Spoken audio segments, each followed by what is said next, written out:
आओ भाई बैठो, बैठ जाओ भाई, आप लोग बैठ जाओ। 2 मिनट बाद कहना चाहता हूं तो आप अपने नारे, अपना जोश, आपका जोश मुझे दिखाई दे रहा है और मेरे में भी वो जोश है, मगर नारे 2 मिनट बाद हम मिलके लगाएंगे।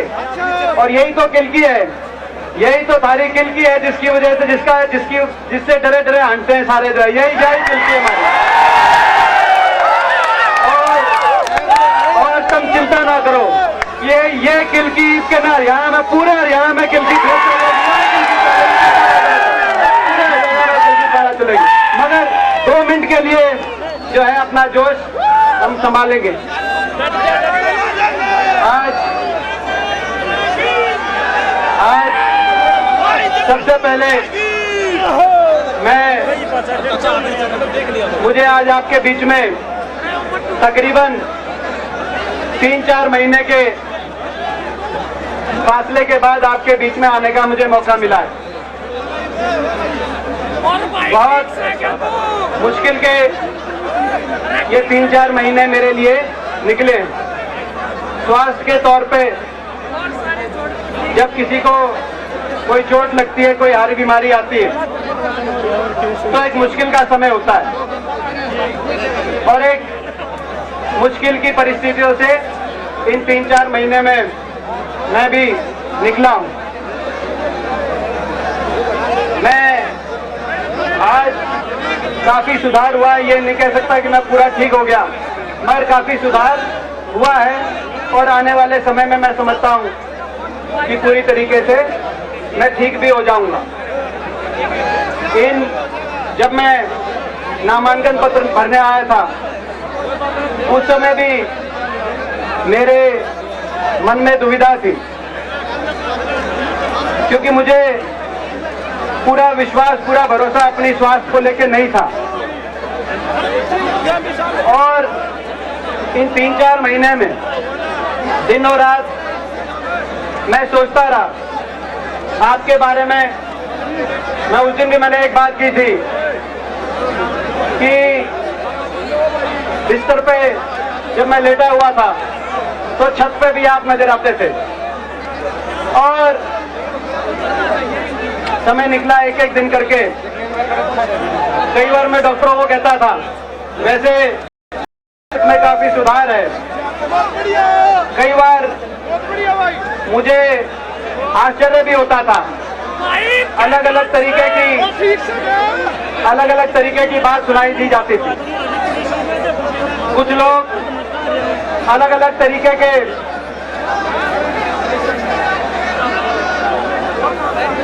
ये जो सामने पर्ची वाले भाई हैं, भाई देखो पीछे तुम्हारे इतने लोग खड़े हैं, तो क्या आप हमारी पार्टी में नहीं हो कि क्या बात है? आप कहो तो मैं। और भाई कोई भी आगे जो खड़ा है, भाई कोई पर्ची ना ले। ये जो भाई यहाँ पे आगे खड़े होकर पर्ची ले रहे हैं, भाई जब तक आप लोग पर्ची लोगे मैं आगे अपनी बात नहीं कहूँगा। आप 2 मिनट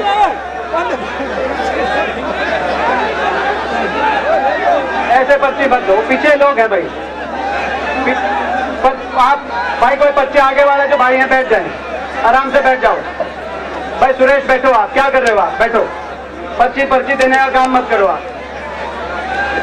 कोई अभी थोड़ी देर बात करेंगे, उसके बाद आप लोग पर्ची दे देना, कोई बात नहीं। अभी किसी की पर्ची नहीं। देवेंद्र बैठ जाओ, पर्ची मत लो। अभी देखा खेल, महंगा तेल महंगी रेल, और 1 महीने में सरकार फेल। दीपेंद्र सिंह हुड्डा की, सारे साथी खड़े हैं। कोई थारा बगल वाला भी पर्ची दे, उसको भी संभालो, समझाओ। कोई बगल वाला भी पर्ची ना दे। अब 2 मिनट अपना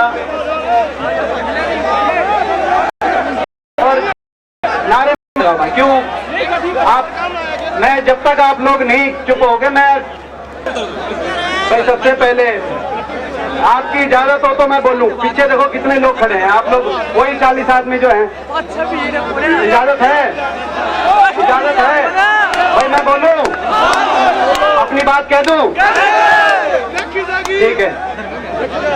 तो सबसे पहले तो मैं ये आज मुझे आपके बीच में आने का मौका मिला और 4 महीने के बाद आपके बीच में आने का मौका मिला। मैं सबसे पहले आपका धन्यवाद करना चाहता हूं।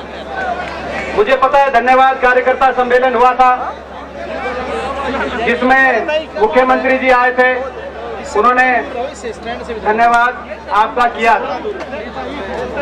मगर मैं भी धन्यवाद करके आपसे मिलकर अपनी शुरुआत मैं करना चाहता था। इसमें कोई दो राय नहीं है। अभी अशोक जो कह रहे थे कि बहुत विपरीत परिस्थिति में जब पूरे देश में एक अलग तरीके की हवा चल रही थी, उस समय आपने एक बहुत बड़ा जनादेश, बहुत बड़े बहुमत से आपने आशीर्वाद दिया। सोचता हूं कि भाई क्या मैं इसके काबिल हूं, मैं क्या इसके हकदार हूं कि नहीं। कई बार मुझे लगता था, और ये आप ये मत भूलो, हो सकता मैं चुनाव में नहीं था, इन 3-4 महीने मैं नहीं था आपके बीच में, मगर मैं इन 3-4 महीने हर पल मेरा दिल धड़कता था, मैं सांस लेता था और मैं सोचता था। मेरी सही बात है, मेरी हालत उस तरह की थी कि भाई किसी ने बहुत तैयारी करी हो, अपनी लगन से, ईमानदारी से, किसी पहलवान ने, जैसे अपने दंगल होते हैं, खेल होते हैं, तो किसी पहलवान ने, खिलाड़ी ने बहुत मेहनत करी हो, सबने पहलवान के ये इस दंगल में तो ये जीतेगा, इसके मुकाबले आप कोई ना हो। मगर दंगल से 2-3 दिन पहले उसके चोट लग जाए, दंगल से कुछ दिन पहले उसके चोट लग जाए तो क्या हो।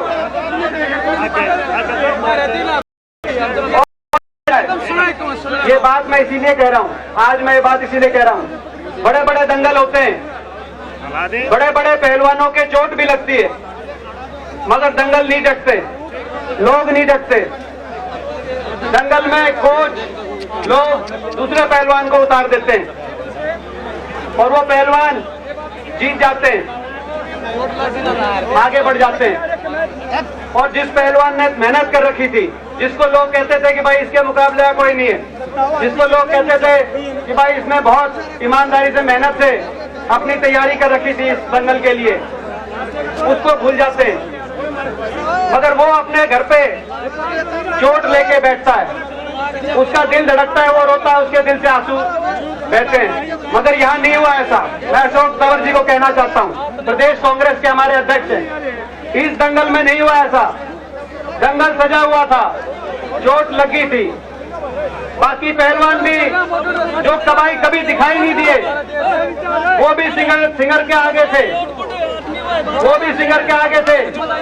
मगर ये वो दंगल था और ये वो लोग हैं जिन्होंने, पहलवान नहीं आ पाया मगर दंगल में बिना पहलवान आए डिक्लेयर नतीजा इन्होंने कर दिया। ये वो लोग हैं, ये वो लोग हैं।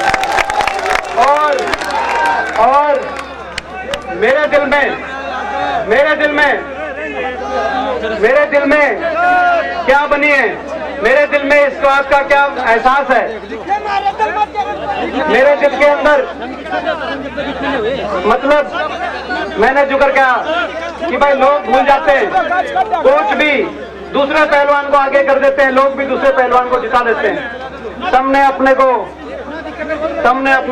जो है बड़ा आपने एहसान बड़ा आपने अपने को बिना आए को जो डिक्लेयर तुमने किया है, ये दिल उसका गवाह है, दिल का एक एक धड़कन उसकी गवाह है। और जब तक भाई ये दिल धड़केगा, जब तक ये दिल धड़केगा, तब तक थारे खातर धड़केगा। ये मैं आपको आपके बीच में कहना चाहता हूँ।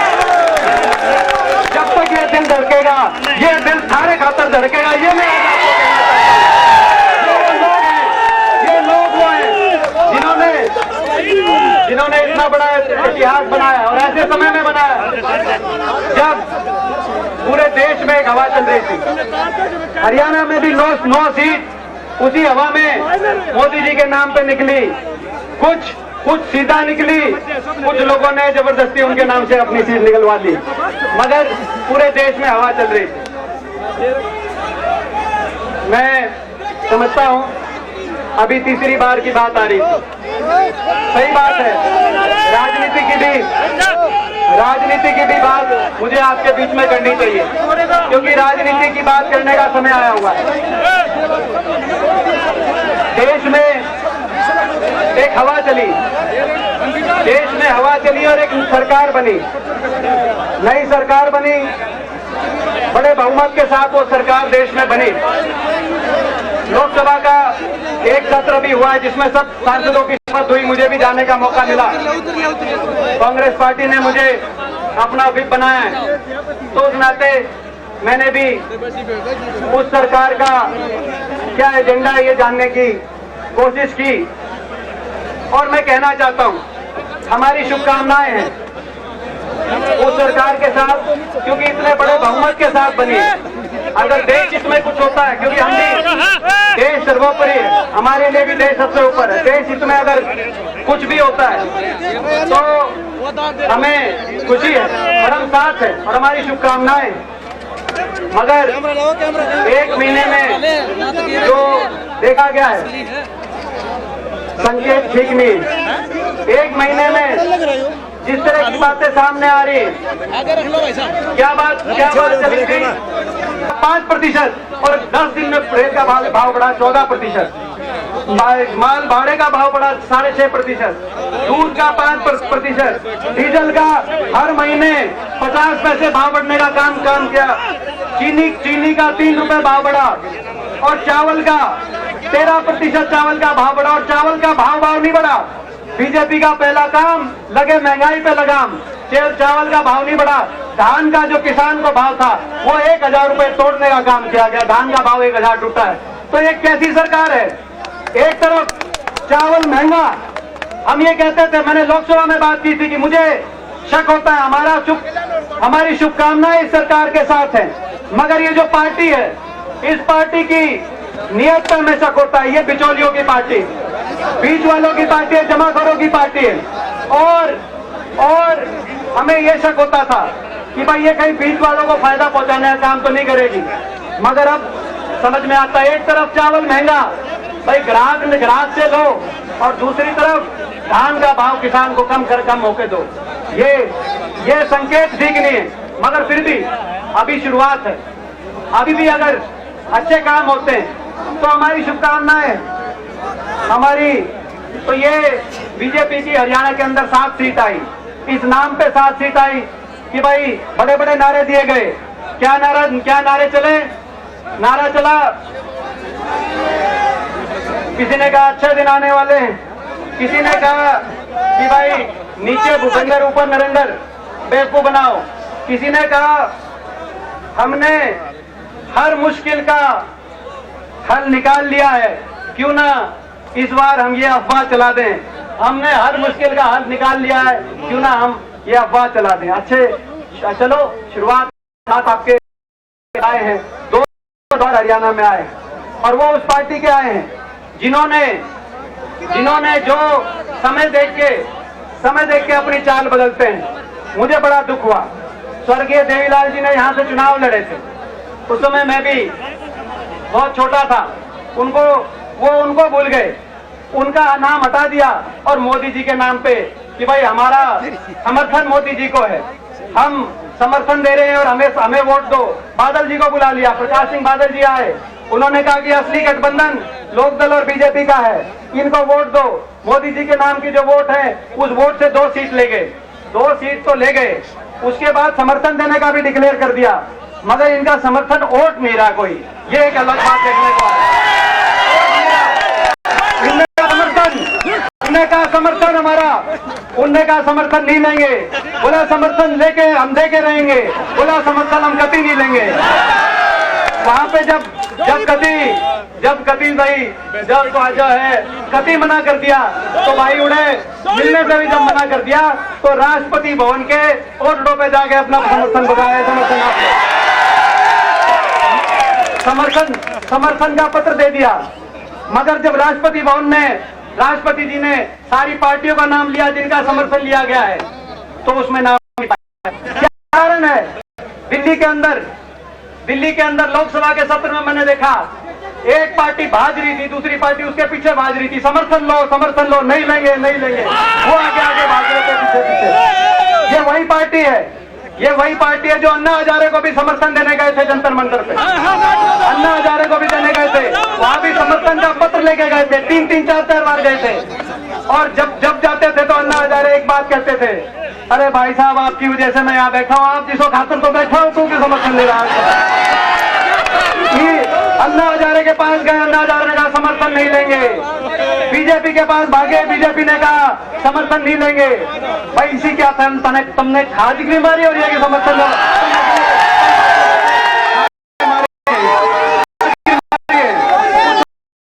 उनको भी मंथन करना चाहिए, क्योंकि प्रजातंत्र के अंदर हम ये चाहते हैं कि सारी पार्टियां मजबूत हो, अच्छी राजनीति करें, स्वच्छ राजनीति करें, चाहे वो सत्ता पक्ष हो चाहे विपक्ष हो, तभी प्रजातंत्र मजबूत रहता है। उनको आत्ममंथन करना चाहिए। क्या कारण है कि देख तुम समर्थन देने अन्ना हजारे को जाते हो वो मना करते हैं, तुम बीजेपी के पास जाते हो वो मना करते हैं। तो ये आत्ममंथन मैं समझता हूँ इनेलो के लोगों को आत्ममंथन करना चाहिए कि ये क्या कारण है, कहाँ क्या कमी आई। और बीजेपी की बात हरियाणा में, मैंने देश की तो बीजेपी की बात आपको अभी बताई थी कि देश में, और मैं एक और बात कहना चाहता हूं कि देश में मैंने कहा, जैसे बीजेपी को कहा कि भाई उनकी सरकार बनी, बड़े बहुमत के साथ बनी, जहां देश हित के फैसले लेंगे, हमारी शुभकामनाएं हैं, क्योंकि देश सबसे बड़ा होता है और हम अगर देश हित में कोई बात आती है उससे हम साथ खड़े।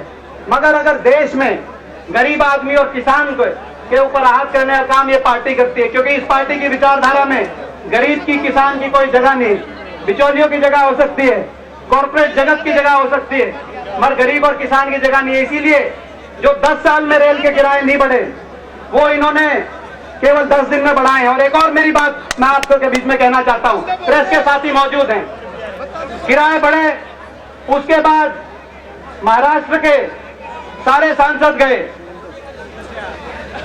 दिल्ली के अंदर रेल मंत्री के पास गए, मुंबई के सारे सांसद गए, बॉम्बे के सारे सांसद गए, भारतीय जनता पार्टी और शिवसेना के सांसद गए, और मुंबई के आसपास 80 किलोमीटर तक जो सारा रेल का किराया है जो बढ़ोतरी हुई उसको वापस लेने का फैसला किया गया।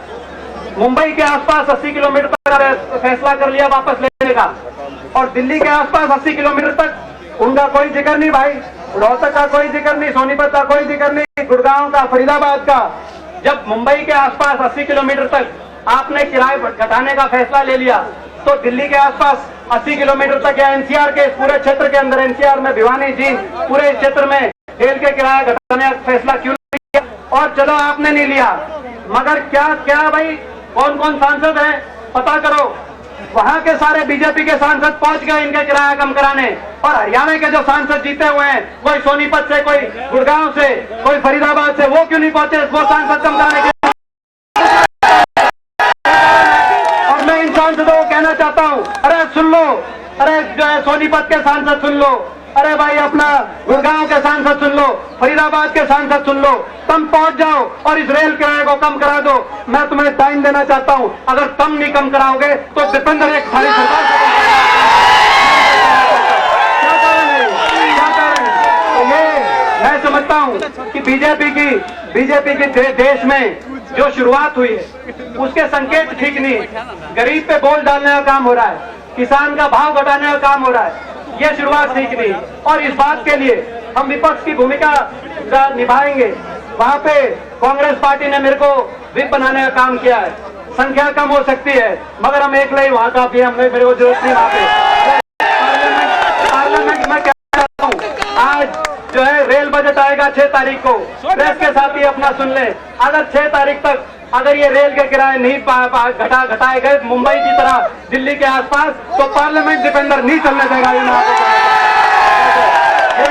तो ये अपना ये मगर प्रदेश के अंदर इनेलो के अब बीजेपी भी एक पार्टी आई है, देश के अंदर क्या हालात हैं आपसे बात करी, अब प्रदेश के अंदर भी ये लोग आए हैं। ठीक बात है, लोग उधारी मांग के आए हैं और अब एक नया नारा चला रहे हैं। जो इन्होंने नारा चलाया था, नीचे भूपेंद्र ऊपर नरेंद्र, ये सोच के कि भाई जो इनकी कमाई है उस कमाई को तुम जो है हड़प लो और आगे जाके अब वो कहते हैं कि भाई प्रदेश में जो पार्टी आई है बीजेपी पार्टी, क्यों कैसे आई है और ये क्या कह रहे हैं? मेरे को तो अब एक नया नारा इनका सुनाई दे रहा है। क्या नारा?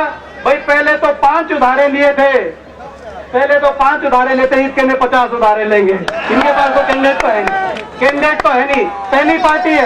पहली पार्टी है कि भाई मुख्यमंत्री के उम्मीदवार ज्यादा है और विधानसभा के टिकट लेने के उम्मीदवार कम है। पहली पार्टी है ऐसी पार्टी तो और जो है तो ये, और मैं तो आपके माध्यम से एक और कहना चाहता हूँ, क्योंकि प्रजातंत्र में स्वच्छ राजनीति की जगह होनी चाहिए, साफ राजनीति होनी चाहिए। बीजेपी के जो आपके कार्यकर्ता हैं, आज प्रेस के माध्यम तक उन तक भी एक बात मैं कहना चाहता हूं, आपके माध्यम से भी उन तक एक बात पहुंचाना चाहता हूं कि भाई आप जो अपने लोकल, वो आपके लोकल क्षेत्र हैं, एक बार पानी पी लूं भाई।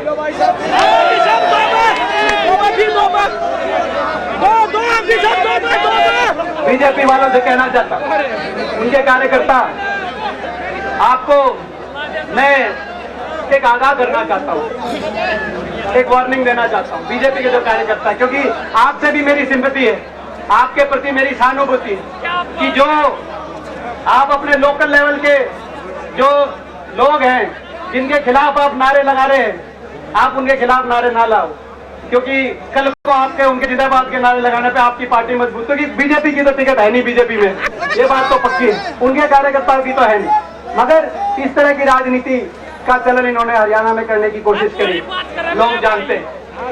अभी मैं समझता हूं कि एक चुनौती, ये जीत तो अपनी बहुत बड़ी, जीत की गूंज भी पूरे देश के अंदर जीत की गूंज आ रही है। मैं जब नामांकन भरने आया था तो मैंने एक बात की थी कि भाई अपनी ताकत का एहसास अभी दिल्ली में कराना बाकी है, हरियाणा में तो करा दिया है मगर दिल्ली में कराना बाकी है। अभी उस मिशन में हम उस मिशन की तरफ बढ़े, मगर उसकी कामयाबी 3 महीने बाद जो चुनाव होगा उसके बाद उसमें कामयाबी होगी। हरियाणा की जीत, अभी अशोक जी कह रहे थे कि अभी जो 4-5 प्रदेशों का जो चुनाव है, इस चुनाव में हरियाणा की जीत, हरियाणा एक ऐसा प्रदेश है जीत सकती, और इसकी जो जीत है उसकी गूंज पूरे देश में जाएगी। जो दिल्ली के अंदर ताकत आपकी बनाने वाली बात थी, उस ताकत बनाने के लिए मैं समझता हूँ आधे मिशन में हम आए और आधे मिशन में जाना। और हरियाणा में क्या हुआ, मेरे को कुछ कहने की जरूरत नहीं, जो हुआ, जहाँ काम कम हुआ ज्यादा हुआ उनसे ज्यादा आप जानते हो। एक हरियाणा में प्रयास हुआ है, सबको साथ लेके आगे बढ़ने की एक कोशिश हुई है। आप मेरे को बताओ हरियाणा में मान सम्मान हुआ है? मेरे को ये बात बताओ, आप मेरे को ये बताओ हरियाणा के अंदर विकास के मामले में हरियाणा आगे गया है कि नहीं गया? आप मेरे को ये बात बताओ। आज पूरे देश में कोई भी मापदंड ले, मैं ये नहीं कहता सबके काम हुए होंगे, सारे काम हुए होंगे, सारे काम नहीं हुए, सबके काम नहीं हुए, वो शायद कभी हो भी नहीं सकते। एक घर होता है, परिवार होता है, उसमें जो परिवार का बड़ा होता है वो अपने सारे छोटों का बराबर का अगर काम भी करना चाहे तो भी किसी छोटे का ज्यादा हो जाता है, किसी का दूसरे का कम होता है। ये तो एक पूरे प्रदेश में सबके काम, सारे काम शायद नहीं भी हुए, मगर सबको साथ लेके चल के विकास के रास्ते पे शराफत से, पूरी ईमानदारी से आगे बढ़ने का काम इस सरकार ने किया है। मुख्यमंत्री चौधरी भूपेंद्र सिंह हुड्डा जी ने किया है, आप सब ने किया है। तो भाई मैं समझता हूं कि अब मुद्दे की बात आती है, चुनाव होगा, चुनाव में मुद्दे आएंगे। एक तरफ आपको दिखाई देंगे कांग्रेस पार्टी चौधरी भूपेंद्र सिंह हुड्डा जी, वो क्या कहते हैं कि किसान मजबूत हो। दूसरी तरफ आपको दिखाई देंगे बीजेपी के, इनेलो के और कुछ अपनी पार्टी के, मैं क्या बताऊं भाई उनके बारे में, उनका जिक्र नहीं, कई आदमी हुआ भाई उनका जिक्र नहीं तो क्यों करे, तो अपना जिक्र जरूर कराओ। तो अलग अलग जो है, तो वो क्या कहेंगे, मुख्यमंत्री जी कहेंगे किसान को मजबूत करना है, वो क्या कहेंगे मुख्यमंत्री जी को कमजोर करना है, वो क्या है मुख्यमंत्री जी कहेंगे कि हमें बेरोजगारी हटानी है, वो क्या कहेंगे, हमें भूपेंद्र सिंह हुड्डा हटाना है। मुख्यमंत्री जी कहेंगे हमें मान सम्मान, वो बड़े बुजुर्गों का मान सम्मान हमें करना है, वो कहेंगे मुख्यमंत्री मने बनना है। तो ये विचारधारा की लड़ाई है। बीजेपी में अगर आप इनसे पूछो कि क्या विचारधारा है, वो विचारधारा बाद में कहेंगे मैंने मुख्यमंत्री बनना है, कहीं इकट्ठे हो रहे हैं। अगर आप इनसे पूछो, भाई लोक दल वालों से पूछो, भाई इनसे तो क्या पूछो, इनके तो घर में रोड़ा हो रहा है, इनसे तो क्या पूछा। तो ये इनके तो मगर ये मुद्दे नहीं, घर में लड़ाई का मुद्दा नहीं होना चाहिए, मुख्यमंत्री की लड़ाई का मुद्दा नहीं होना चाहिए। मुद्दा होना चाहिए प्रदेश आगे कैसे जाए, प्रदेश किस ठीक रास्ते आगे कैसे जाए। बहुत लोगों को लग रहा था, तरह तरह अफवाहें मेरे बारे में उड़ा रहे थे कि भाई ऐसी बड़ी बीमारी होगी, ये हो गया, वो हो गया, भाई दीपेंद्र गति लौट गया, ये अब तो ऐसी बीमारी होगी। भाई मेरे तो कोई बीमारी हुई नहीं थी, हाँ उनकी सोच क्या है वो तो, मगर भाई मेरे तो कोई बीमारी नहीं हुई थी, मगर इनकी बीमारी का इलाज मैं जरूर ले रहा हूँ भाई, मैं आ गया इनकी बीमारी का इलाज जरूर, और चिंता करने की जरूरत नहीं। अभी हम सब मिलके लगेंगे, मैं तो यही कहना चाहता हूँ, हम सब मिलके लगेंगे और एक अच्छी दिशा में हरियाणा का आज माहौल बदला है। आज क्या कारण है, हमारे साथ पंजाब है, पंजाब के अंदर नौजवान पीढ़ी किस तरफ जा रही है, सबको पता है किस तरीके से नौजवान पीढ़ी नशे की तरफ, वहां पे पंजाब के अंदर पूरी पीढ़ी खराब हो गई। दूसरी तरफ इन 10 सालों में हरियाणा की नौजवान पीढ़ी किस तरफ जा रही है। आज चाहे खेल का मैदान हो, चाहे पढ़ाई की कोई भी रिजल्ट हो, IAS का कंपटीशन सिविल सर्विसेज का आता तो हरियाणा सबसे आगे रहता है। अगर खेल का मैदान होता है तो हरियाणा के नौजवान सबसे आगे रहते हैं।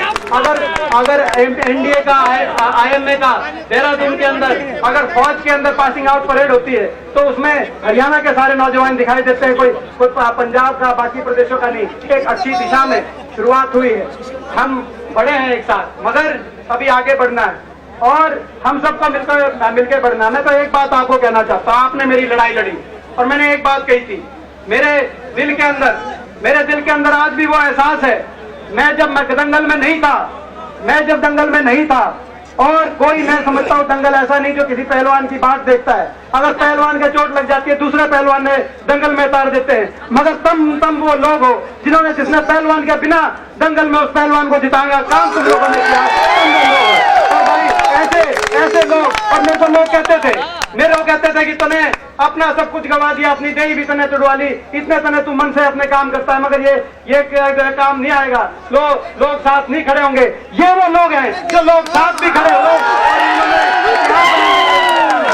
ये वो लोग हैं। और जब इन्होंने तुम ऐसे टाइम में तुम साथ खड़े हुए हो, ऐसे टाइम में तुम साथ खड़े हो, तुमको भाई मैं सात जन्म में भी तारे साथ अगर मैं खड़ा नहीं हुआ तो सारों में भाई ने, मैं आपको ये कहना चाहता हूँ।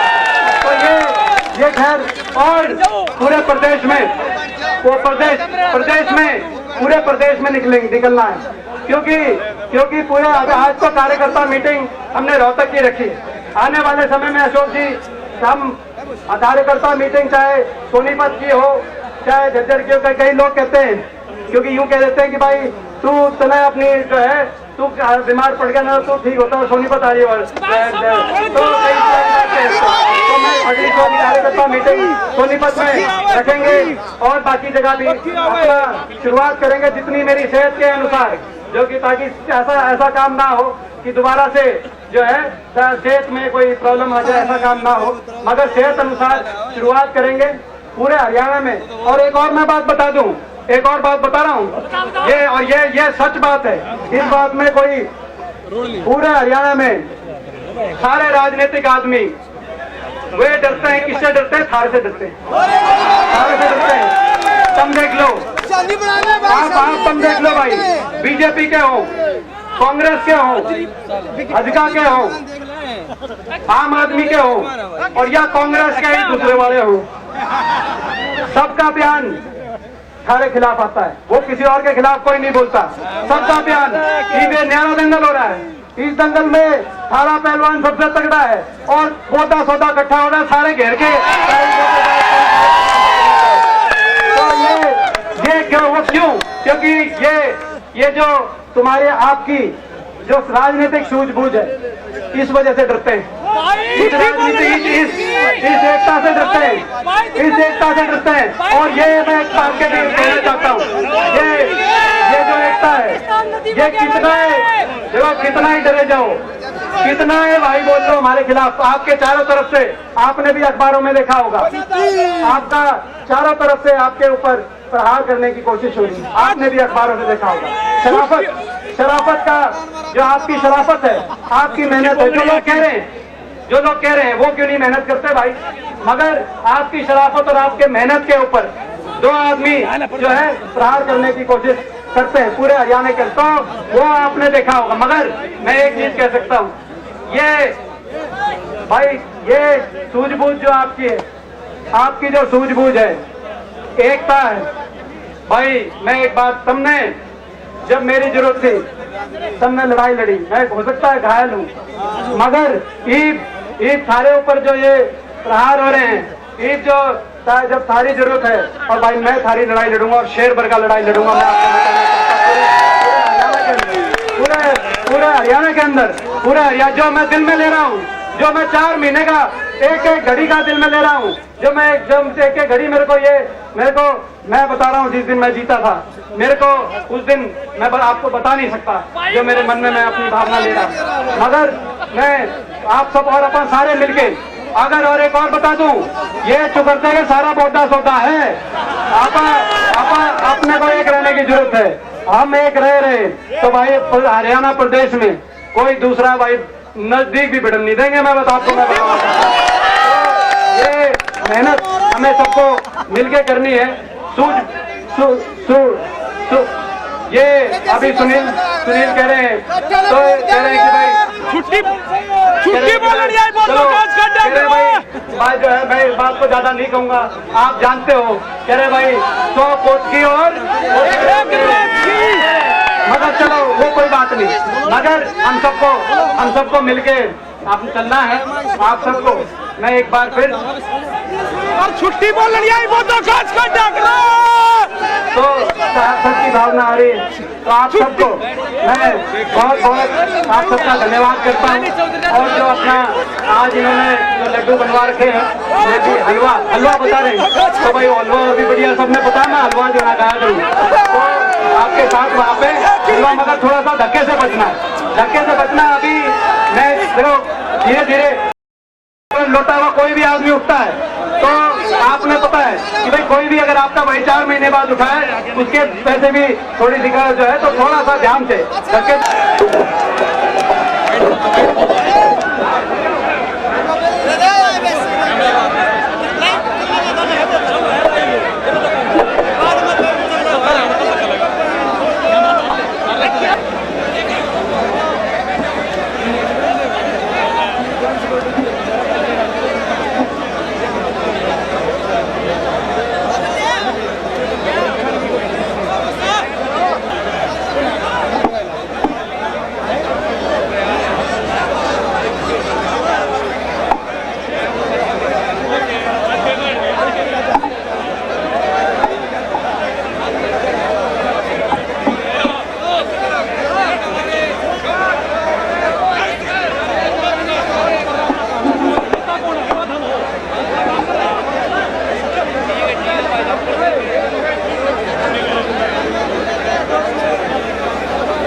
कैमरा